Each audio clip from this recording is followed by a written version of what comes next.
meus caros, vivam! E como não podia deixar de ser, e até já com um certo atraso, a minha apreciação, os meus comentários ao caso do momento, que é, obviamente, este. Estamos de regresso. O grupo de criminosos que ontem fugiu da prisão de Vale de Judeus tinha pelo menos 3 cúmplices no exterior. São 3 homens que surgem nas imagens captadas pelas câmaras de videovigilância. Pelas câmaras de videovigilância. Afinal, havia câmaras de videovigilância e estavam a trabalhar. Tanto que captaram os tais 3 criminosos que ajudaram os outros 5. Com roupas militares e com o rosto tapado, ajudaram este grupo a sair da cadeia de alta segurança.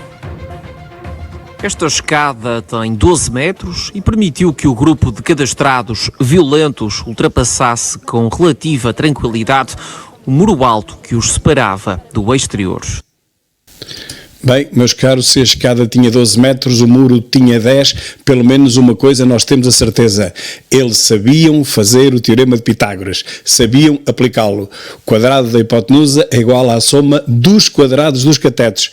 Ora, 10 metros ao quadrado, mais a distância à parede, seriam 2 ou 3 ao quadrado, e conseguiram saber qual seria o quadrado do comprimento da escada. E logo a seguir, fazer a raiz quadrada. Não há dúvida que se trata de criminosos com uma certa tendência para a matemática. Depois cruzaram a chamada pista, sem que nenhum dos sensores detectasse o movimento devido à avaria. Olha, os sensores também estavam avariados. O que é que isto me faz lembrar? Aquele assalto da semana passada em que as câmaras estavam avariadas. Mas afinal não, as câmaras estavam a trabalhar, só que não gravavam. Portanto, estavam a trabalhar, mas não gravavam. Era só ao vivo que transmitiam. Aqui é melhor ainda. Trata-se de uma prisão de alta segurança e os sensores de movimento que foram instalados, sabe-se lá quanto é que aquilo custou. Uns bons milhões, com certeza, e estavam avariados também. Muito bem, muito bem. A rede de arame farpado era o último dos obstáculos e a vedação não evitou a fuga. O plano começou a ser posto em prática há 15 dias. Há 15 dias? Como é que sabemos que o plano está em prática há 15 dias? Estiveram lá as pessoas a seguir o trabalho dos criminosos que foram ajudar os fugitivos? Como é que sabemos que foi há 15 dias? Algum dos fugitivos disse que estava a trabalhar há 15 dias? Ou foi algum guarda que descobriu isso? De qualquer maneira, é muito estranho, não é? O primeiro passo foi partir as lâmpadas do exterior à pedrada. Partir as lâmpadas à pedrada. Onde é que se viu isto? O meu seguidor tente partir lâmpadas a uma certa altura, sei lá, 10 metros, 12 metros, à pedrada. Pode estar lá, eu garanto-lhe, a tarde inteira a experimentar que não acerta uma única vez. Portanto, estes apedrejadores ou eram muito profissionais a tirar pedras, ou então, não sei. Agora, o que eu tenho a certeza é que eu nunca faria isso. Para partir uma lâmpada não é preciso ser à pedrada. Pode ser até com uma pressão de ar, pode ser com uma arma qualquer e parte a lâmpada à primeira. Dificultando a captação de imagens durante a noite. Preciosismo dos criminosos, já que várias câmaras estavam mesmo avariadas. Meus caros, o que é que eu hei de dizer a isto? Os sensores avariados e as câmaras também estavam avariadas. Quer dizer, eles tiveram a partir as lâmpadas que iluminavam as filmagens à noite em vão. As câmaras, mais uma vez, e repetindo a saga do outro assalto ao MAI, também desta vez as câmaras estão avariadas. Agora pergunto, como é que as câmaras estão avariadas e captaram cá fora as imagens que vocês vão ver, as imagens dos fugitivos? Tinham ali sido colocadas para substituir as torres de vigia, desmanteladas em 2017. Havia torres de vigia que foram desmanteladas. E sabem porquê é que foram desmanteladas? Agora pensem, estamos a falar de uma prisão de alta segurança. Porquê é que foram desmanteladas as torres de vigia? Porque eles não têm gente suficiente para pôr um militar em cada torre, um guarda prisional em cada torre. Eram 4 que tinham que lá estar sempre. Então, como não há gente, deitam-se as torres abaixo, mas não ficamos por aqui. Ora, prestem atenção ao resto da história sobre as torres. A reconstrução destas estruturas chegou a estar prevista e até foi orçamentada em 250 mil euros. A reconstrução, ou seja, eles deitaram as torres abaixo, certo? Pronto. Depois alguém percebeu que foi uma asneira. Então vamos reconstruí-las. 200 e tal mil euros para reconstruírem. Percebem? Portanto, deitar abaixo também custou dinheiro e fez com que depois, a seguir, quando perceberam a asneira que tinham feito, a recada, como eu costumo dizer, que fizeram, temos que reconstruir isto, que isto foi um erro grande, nós temos que tapar este erro. Então como é que vamos fazer? Vamos reconstruí-las outra vez. Quanto é que isso vai custar? 200 e tal mil euros. Mas continuamos a não ficar por aqui. Mas a falta de efetivos levou a que fossem substituídas por um sistema de videovigilância. Que não dizem quanto custou, mas que custou de certeza muito mais que os tais 200 e tal mil euros que custaria novamente a reconstrução das torres. Portanto, foram mais uns milhões e uma coisa é certa, apesar de não funcionar, alguém recebeu esses milhões. Esse equipamento foi vendido. Se funciona ou não, já não é com o vendedor, já é com o utilizador. Mas o sistema falhou. Um dia antes, 3 cúmplices encostaram a escada ao muro de 10 metros. E mais uma vez, como é que sabemos que foi no dia antes? Como é que nós sabemos isso? É porque está na videovigilância, como vocês podem ver agora ali, estão a ver aqui, o tipo está cá fora, acho que está a encostar a escada ou algo do género. Afinal de contas, as imagens estavam lá todas, só que parece é que ninguém as viu. Numa prisão de alta segurança. Nunca esqueçam que é de alta segurança esta prisão. Nunca esqueçam disso. Através de um buraco na rede, foram ajudados por 3 homens com trajes militarizados e gorro passa-montanhas. Eles sabiam perfeitamente que estavam a ser filmados. Não sabiam é que as câmaras estavam variadas, mas imaginavam que não estivessem, portanto, que estivessem em pleno funcionamento, então sabiam que iriam estar a ser filmados e trazem, obviamente, um gorro passa-montanhas. Estamos a falar de profissionais. Qualquer pessoa que vá cometer um assalto saiba que está lá uma câmara, não vai de cara descoberta, não é? Mas mesmo assim, eles ensinam isso a toda a gente. Eles estão a ensinar a toda a gente como é que devem assaltar as coisas, como é que devem fazer para não ser reconhecidos. Os reclusos saíram por volta das 10 horas da manhã, durante o horário das visitas, e os guardas só deram pela falta deles 40 minutos depois. Outra coisa maravilhosa, e foi sorte, porque, segundo ouvi hoje na rádio, eles lembraram-se de os meter nas celas às 10 ou 11, porque se lembrassem de os meter uma hora mais tarde, o que podia ter acontecido, então ainda tínhamos mais uma hora. Mesmo assim, não sei se ele vai dizer isto, mas eu já soube por outras informações, mesmo assim isto equivale a 2 horas e tal de atraso relativamente à operação que tinha que se fazer e que se realizar de caça ao fugitivo. Estes 40 minutos correspondem a 2 horas e tal, ou seja, eles provavelmente já nem estariam no país quando começaram a procurá-los. Saíram numa carrinha preta, com um seguro em nome de alguém próximo de um dos foragidos. O seguro, descobriram o seguro, vá lá, que as câmaras da vigilância funcionaram, descobriram o seguro que era alguém próximo dos foragidos. Por acaso esse alguém é de uma determinada etnia cujo nome nós não podemos dizer, mas não faz mal, eles dizem, querem ver, eles dizem. Mais tarde o veículo da fuga foi visto em frente à casa de Fábio Cigano. Oi? A casa de quem? Fábio quem? Não estou a perceber. Em Lagoa. Bom, mas continuo sem perceber. Fábio quem? Falamos de homens muito perigosos. Esse aviso foi feito durante a manhã na conferência dada pelas autoridades. O diretor da Polícia Judiciária deixou mesmo um alerta de que estes homens são perigosos e que vidas humanas podem estar em risco porque tudo farão para não ser recapturados. Ora, aí está. Vamos lá ouvi-lo. Vamos lá ouvir o diretor da Judiciária. Tudo farão para continuar a liberdade.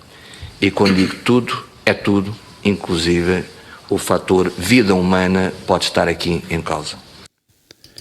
Bem, meus caros, não sei o que se pode dizer mais para lançar o pânico na população.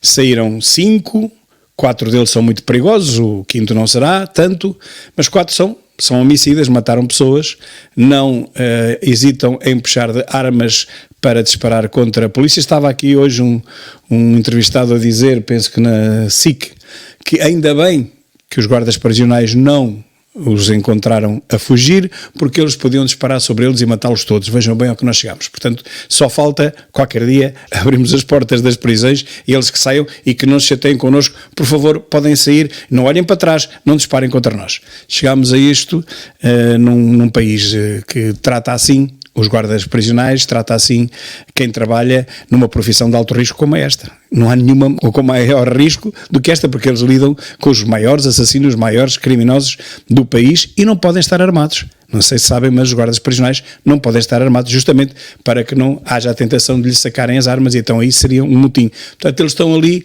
digamos, a lidar com o maior perigo do país todos os dias, a toda a hora. Perante isto, e também já aqui foi dito, mas queria enfatizar, todos nós já fizemos um alerta relativamente a este grau de complexidade e de violência e de perigosidade, e dizer à população que se abstenha de ter qualquer ato de contacto com estas pessoas. E como é que isso é possível? Como é que isso se faz? Ó, Sr. Diretor da PJ, está a dizer à população para se abster de ter qualquer interação, qualquer ato, mas nós nem vamos saber quem eles são. Eles podem estar aqui no meio de nós. Vocês deixaram-nos fugir, eles podem estar misturados no meio da população, em Lisboa, no Porto, em Coimbra, em Faro, em Braga, em qualquer lado. Eles não andam os quatro, e não andam os quatro, ainda por cima não andam com roupa de presidiários. Portanto, como é que se há de fazer para não nos cruzarmos com eles? É impossível. Se calhar vamos cruzar-nos com eles, mas a culpa é do sistema que lançou 4 assassinos perigosíssimos no meio da população. A culpa não é nossa. Todos, e pedimos que qualquer informação que a comunidade tenha, que o faça veicular pelos canais normais. Até aqui tudo bem, mas querem ver? Exatamente através do 112, que é a estrutura que todos podemos aceder. Conforme aqui já foi dito, nós estamos a trabalhar em equipa, todos, e se o cidadão entender que tem um grau de confiança com qualquer órgão de polícia criminal pela sua proximidade, é ele que deve vincular a informação. Basicamente o que ele disse é: se conhecem alguém, um PSP, um GNR, amigo, digam-lhe a ele. Portanto, usem o fator Cunha, que é mais rápido. Estamos a falar de crime complexo, crime altamente organizado, muito bem preparado, gente muito perigosa, gente que já tentou fugir várias vezes das cadeias. Mas desta vez conseguiu. Gente que tudo fará para se manter em liberdade, tem um elevado grau de mobilidade, até em termos internacionais. E agora, se tem um grau alto de mobilidade, olha, podem estar tanto no Algarve como no Minho, como na Serra da Estrela. É só isso. É desconhecido, com exceção de um deles. Esse grau de mobilidade não lhe é conhecido no passado. De toda a informação que nós coligimos durante esta noite. Estamos a trabalhar muito seriamente em sede de cooperação internacional, para além daquilo que já aqui foi dito. E por último, enfatizar o que o Sr. Secretário-Geral disse aqui, é que ninguém espere os resultados imediatos.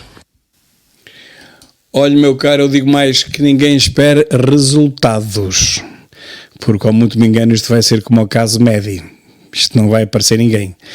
Talvez um apareça porque toda a gente sabe onde ele mora, conhecem a família. Aliás, a própria família hoje já veio dizer que se sente muito incomodada e que vai meter os órgãos de comunicação social em tribunal, porque apresentaram a cara do tal Fábio, que tem uma tal etnia X, e a seguir até fizeram uma peça sobre ele, sobre os dezenas, centenas de crimes que ele perpetrou na vida e pelos quais só pagou talvez por 1/100º do que fez. Não é o único, os outros também perpetraram muitos crimes e realmente eles são apanhados e eles depois respondem por meio dúzia deles. Há um que até nem sequer nunca chegou a responder pela morte de um filho de um diplomata, porque, embora se saiba, também não sei como é que se sabe, mas eles dizem que sabem, que foi ele, nunca conseguiram provar tal coisa. Portanto, em cada 100 crimes, eles são, talvez, sentenciados, condenados por 10, e mesmo assim ficam anos e anos e anos na cadeia, e alguns deles deviam ter pena perpétua. Mas olhem, também vos digo, se é para terem prisão perpétua em cadeias destas, vale mais estar quieto, vale mais mandá-los embora, porque eles vão embora na mesma. Estes homens ainda não foram apanhados e isso faz com que exista, de facto, a hipótese da população se cruzar com algum destes homens. Caso tal aconteça, há uma série de conselhos que devem ser tidos em conta, uma vez que falamos de homens perigosos e que podem estar armados. O ponto mais importante é não interagir de qualquer maneira com estes fugitivos. Mas como é que nós sabemos que são os fugitivos? Aqueles criminosos, como é que nós os vamos conhecer? Eles vão aparecer disfarçados, eles não vão aparecer com as fotografias com que nós estamos aqui a ser parados nas televisões, eles vão aparecer totalmente disfarçados, ou com o cabelo rapado, ou com óculos escuros, não vai ser possível identificá-los, porque eles não querem ser identificados. Portanto, é praticamente impossível fazer isto, que é não interagir com os criminosos. Nós não queremos interagir com os criminosos, queremos saber onde eles estão, mas isso ninguém sabe, a começar pela polícia. Portanto, nós não vamos interagir com criminosos, claro que não, nós não vamos seguir os criminosos, claro que não, mas não sabemos onde eles estão e podemos estar a passar por eles a qualquer momento. Depois, quem se cruzar com eles deve alertar logo as autoridades através de uma ligação para o 112. Como é que nós vamos saber quem eles são, mais uma vez? Quando passarem por eles, liguem para o 112. Mas como é que nós vamos identificá-los? Isso é completamente falso. Quem tem que fazer esse trabalho não é a população, é a polícia. Eu bem sei que não tem homens suficientes, eu bem sei que não tem chefias capazes, mas tem que ser a polícia a fazer esse trabalho, não é os cidadãos. Não são cidadãos que vão identificar os criminosos. Os cidadãos não têm memória visual, com certeza absoluta, para se lembrarem de 4 ou 5 criminosos, neste caso são 5, e que vão aparecer completamente disfarçados. Isto não faz sentido nenhum, absolutamente nenhum. Nessa chamada deve fornecer o máximo de informações possíveis. Quais são as informações que alguém pode fornecer? Olha, passei em tal sítio assim e pareceu-me que era o Zé dos Anzóis, ou era o Fábio da etnia X. Epá, isto é inacreditável, isto não faz realmente o mínimo sentido. São os conselhos deixados pelas autoridades devido ao risco associado ao facto destes criminosos estarem em fuga. E agora vamos para a parte final, que é a melhor parte de todas, que é o nosso ainda Presidente da República a falar sobre este assunto e a dizer que isto vai ter que ser, digam, vai ter que ser, exatamente, apurado. O apurador more. Que este tipo, se fosse cozinheiro, a comida vinha toda salgadíssima, porque ele apura, até mais não. Vamos lá ouvi-lo. Houve também declarações de Marcelo Rebelo de Sousa, ele que pediu às autoridades que investiguem como foi possível esta fuga da prisão. O Presidente da República lembra que é preciso algum tempo para que todos os factos da fuga sejam apurados. Lá está. Apurados. Vamos lá apurar, Sr. Presidente apurador. Penso que temos que dar tempo, algum tempo. Quanto? Algum? Algum tempo para duas coisas. A primeira, para se perceber como é que aconteceu. É fácil, Sr. Presidente. Eles fugiram da cadeia. E espero que as autoridades competentes procedam às investigações e as revelem em tempo oportuno. Tudo aquilo que não prejudique o resto das investigações sobre como é que foi possível acontecer. Eu vou-lhe explicar outra vez. Foi possível acontecer porque eles saltaram o muro. Eles explicaram tudo, a CMTV. O Sr. Presidente tem que ver a CMTV de vez em quando, em vez de ver lá os outros canais que vê. E veja o que é que eles dizem. Saltaram um muro, saltaram outro muro, nenhum sistema de segurança funcionou, nem os detectores de movimento por infravermelhos, nem as câmaras, ou se funcionaram não estava ninguém a vê-las, se elas estiverem a funcionar não estava ninguém a vê-las, e com uma escada que puseram no dia anterior, resta saber como é que eles sabem que foi no dia anterior, então quer dizer que a escada esteve lá 24 horas e ninguém a viu. E depois disso foram-se embora, subiram as escadas, desceram as escadas, foram-se embora para a terra deles. Percebeu, Sr. Presidente? Em segundo lugar, isso mais tarde, quando houver possibilidades, com mais tempo, saber-se exatamente aquilo que, não direi tudo o que está a ser feito, mas a preocupação de, com alguma periodicidade, ir informando os portugueses da atuação conjunta. São muitas autoridades que são envolvidas, tem de ser muitas autoridades envolvidas para dar a segurança de que realmente estão a atuar como estão ao serviço de Portugal. O que é que o Celito quer? Que haja uma conferência de imprensa diária como foi no tempo da Covid, com a Nossa Senhora Desgraça Freitas, com a Senhora Morte Temida, todos os dias entrar-nos pela casa adentro à hora do telejornal, à hora de jantar. E a partir de agora vamos fazer a mesma coisa covideira, mas para estes fugitivos. Será um fugitivo 24. Não é? Que estamos em 24, então todas as noites nós vamos ter uma conferência de imprensa com o diretor da Judiciária e com mais 2 ou 3 tipos a dizerem o que é que estão a fazer. Olha, hoje fizemos isto e assim, mas não deu resultado. Ontem fizemos assado e também não deu. Eles ainda não apareceram. E talvez ao fim de 15 anos se fartem de aparecer todas as noites no telejornal. Claro que ninguém vai fazer nada disto, não é? Mas vejam bem como é que funciona a cabeça do nosso ainda Presidente da República. Funciona, ou melhor, desfunciona desta maneira. E foi isto, meus caros. Há muito mais para dizer sobre este caso. Está a começar agora. Eu não quero realmente ridicularizar as forças da ordem porque elas fazem o que podem e com meia dúzia de homens. Parece que o normal seria 60 homens, estavam lá 30, portanto não há milagres. Uma prisão de alta segurança revelou-se uma prisão de baixa de segurança. Agora há alguém que eu tenho que ridicularizar mesmo, que é as chefias e o governo. O governo porque não faz nada e as chefias porque se deixam estar ali a receber o seu ordenadinho ao fim do mês, sabem que nada funcionam, sabem que as câmaras não funcionam, sabem que os infravermelhos também não, sabem que está tudo avariado, sabem que não há segurança nenhuma, mas continuam a receber o seu ordenadinho ao fim do mês como se estivesse tudo em ordem, sempre na esperança de que não haja acidentes. Lembro-me aquele agente de seguros que não mandou dinheiro para a seguradora, na esperança que não haja nenhum acidente com o segurado, e na maior parte das vezes não há, só que de vez em quando há, e de todas as vezes que há, dá buraco. Ora, nesta prisão não há memória de, pelo menos nos últimos anos, ter havido tentativas de fuga, não. Houve esta e foi conseguida, ou seja, 100% de eficácia para os criminosos, 0% de eficácia para o poder político e para as chefias. Ora, é exatamente isso que não pode deixar de ser dito e isso tem que ser realmente denunciado. As chefias valem bola e os políticos cuja tutela está em vigor relativamente às chefias valem outra bola igual. Portanto, é isto. Os homens fazem o que podem, as chefias não sei o que é que fazem e o poder político, isso sei o que fazem. Todos os meses metem o dinheirinho do ordenado ao bolso. Muito obrigado e até à próxima.